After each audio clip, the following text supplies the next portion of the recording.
আজ আমি মানুষ দেখেছি, কথার ভেতরে না, নীরবতার ভেতরে। এই শহরে কথা অনেক, কিন্তু শোনার লোক কম।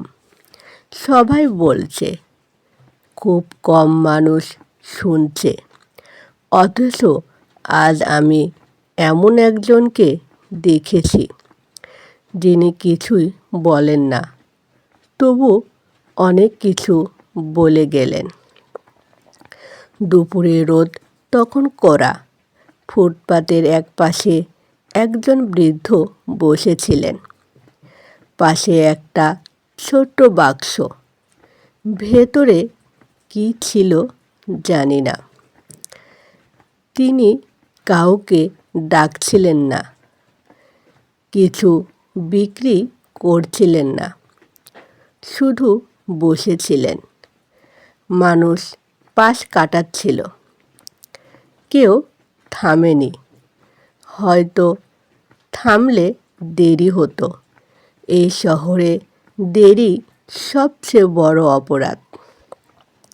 আমি কিছুক্ষণ দূর থেকে তাকিয়েছিলাম। বৃদ্ধটা হঠাৎ বাক্সটা খুললেন। ভেতরে কয়েকটা পুরনো চিঠি, কাগজগুলো হলুদ ভাঁজ করা। তিনি একটা চিঠি বের করে পড়ছিলেন। ঠোঁট নড়ছিল, শব্দ শোনা যাচ্ছিল না, কিন্তু চোখ ভিজে উঠছিল। তখন বুঝলাম, সব কষ্ট শব্দে আসে না, কিছু কষ্ট কাগজে জমে থাকে নীরবে। একজন তরুণ থামল, খুব অল্প সময়। সে জিজ্ঞেস করল, কিছু লাগবে? বৃদ্ধ মাথা নাড়লেন। তরুণ চলে গেল, কিন্তু যাওয়ার আগে সে একটু ঝুঁকে চিঠিগুলোর দিকে তাকালো। হয়তো সে বুঝে গিয়েছিল, এই বাক্সটা দয়ার জন্য না, স্মৃতির জন্য। বৃদ্ধ আবার চিঠি গুছিয়ে রাখলেন, বাক্সটা বন্ধ করলেন, চোখ মুছলেন।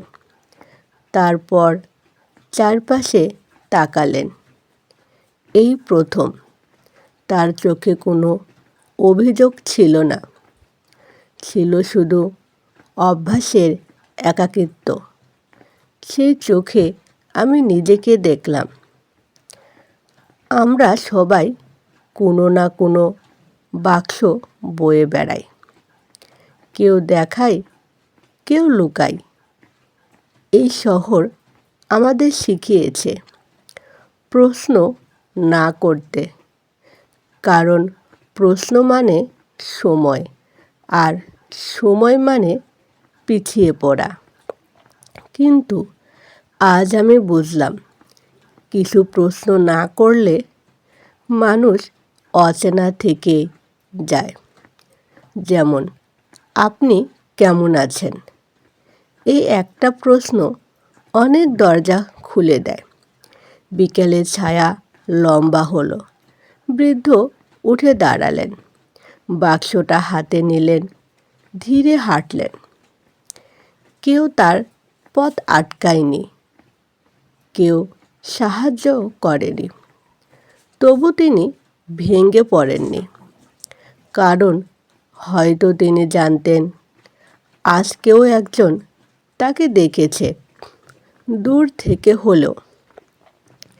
আমি হাঁটতে হাঁটতে ভাবছিলাম, মানুষ দেখা মানে সব বোঝা না, মানুষ দেখা মানে বোঝার চেষ্টা করা, আর সেই চেষ্টাটুকুই মানুষকে একা না রাখে।